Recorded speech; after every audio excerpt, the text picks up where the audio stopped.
Бұл амалдан соң ақша қоятын жер таппай қаласың деп айтып жатады. Қолданып көрдім, өмірімде алмаған нәтижелерді алдым достар. Бүгінгі видеода осы амал жайлы бөлісемін. Ақысы ретінде дәл қазір лайк басып кетуді ұмытпаңыз. Егер сізге табысыңызды өсіру керек болатын болса, табысыңызды өсіруге сондай бір мүмкіндіктерді көргіңіз келетін болса, немесе қазір сізге шұғыл ақша қажет болып, қақтан табам, қалай табам деген сондай бір уайым болып, ішкі тыныштығыңыз кетіп, иманым әлсіреп кетті деп жүрсеңіз, сондай бір қараңғыдан жарыққа шыққыңыз келетін болса, осы бір зікірді қолдануға кеңес беремін. Толық нәтиже алу үшін сіздерге ашып түсіндірейін. Зікір дегеніміз не, достар?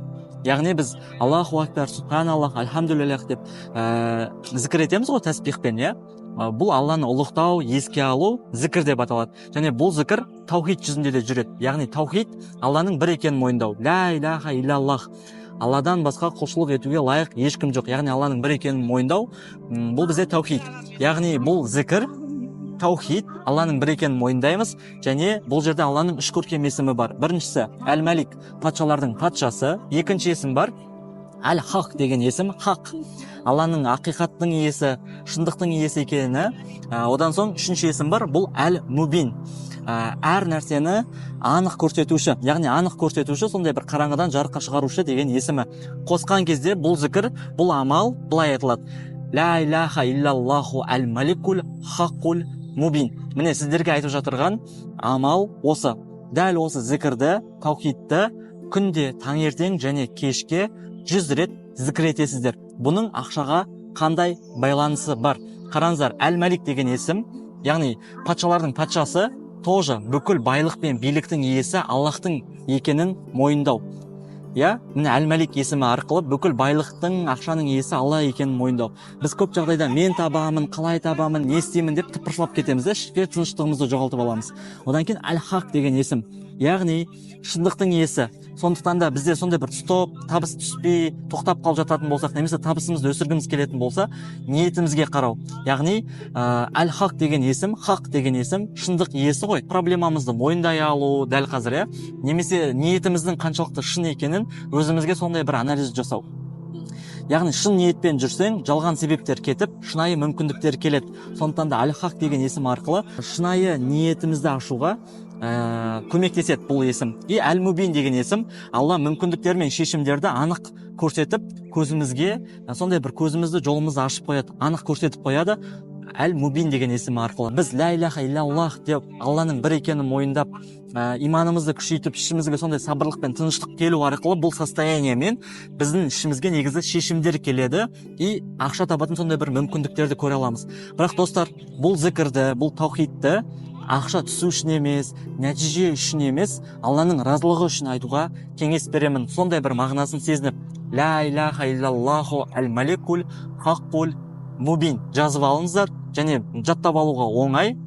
Бастапқыда сол қарап зікір ететін болсаңыздар 100 рет, кейін оңай болады. Негізі шарт жоқ, 100 рет айтасыз ба, 300 рет айтасыз ба, негізі санмен де шектеуге болмайды.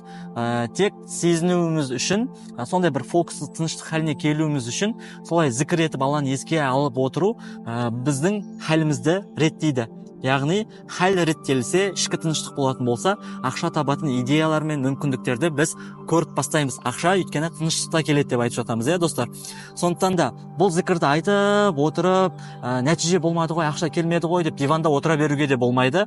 Міндетті түрде әрекет жасау керек. Яғни осы зікірді еткеннен кейін ақша табатын әрекеттің жолына түспетіңіз, бірақ нәтижені уайымдамаңыз. Нәтиженің Аллахтан екенін біз білеміз, сондықтан да нәтижені Аллахтан деңізде тәуекел етіңіз. Бірақ сол жасаған әрекетінен ақша түсу керек деген сондай бір ожидание да болмасын. Осы зікірді айтыңыз да, ақша табатын әрекеттің жолына просто түспетіңіз. Сол жолда өз мүмкіндіктері ашылып, ойламаған күтпеген жерлерден ақшалар келу ықтималдылығы жоғары. Қолданып көріңіздер осы бір амалды. Сондай бір қарызда жүрмін, тапқан табысымның бәрі қарызға кетіп жатыр. Қанша білім алсам да, қанша осындай амалдарды, зікірлерді жасасам да, қалаған нәтижемді ала алмай жатырмын, қарыздан шықпай жатырмын дейтін болатын болсаңыз, значит, бізде мышлениемен тоже жұмыс жасау керек. Өйткені табыс табатын әрекеттер жасау, табыс табатын шешімдерді қабылдау, әрекеттің жолына түсу үшін де біздің мышлениямыз дайын болу керек. Ал осы мышленияға, қаржылық сауаттылыққа байланысты, менің өзімнің қарыздан шыққан, менің менторымның өзі 100 миллиондаған қарыздан шыққан көмектескен қаржылық сауаттылық пен білімдерді алғыңыз келетін болса, YouTube'тың описаниясында сайт қалдырамын. Сол жерде сайтта курс туралы толық ақпарат ала аласыздар. Ал немесе ақшаға байланысты тоже қосымша осы зікірден бөлек қосымша дұғаларды тілеуге кеңес беремін. Ақшаға байланысты Аллахтың көркем есімдерімен сондай бір дұғаларды, техникаларды тегін алғыларыңыз келетін болса, менің телеграм каналым бар. Тоже ютубтың описаниясына қалдырамын.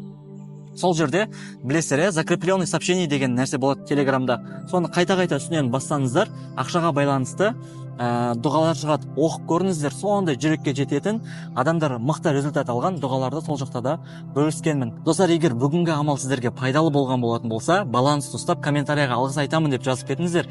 Егер нәтиже алып жатырсаңыздар, егер бұрын қолданған болсаңыздар, нәтижелеріңізбен комментарияда бөлісуді ұмытпаңыздар, яғни басқа адамдардың сенімін күшейту мақсатында.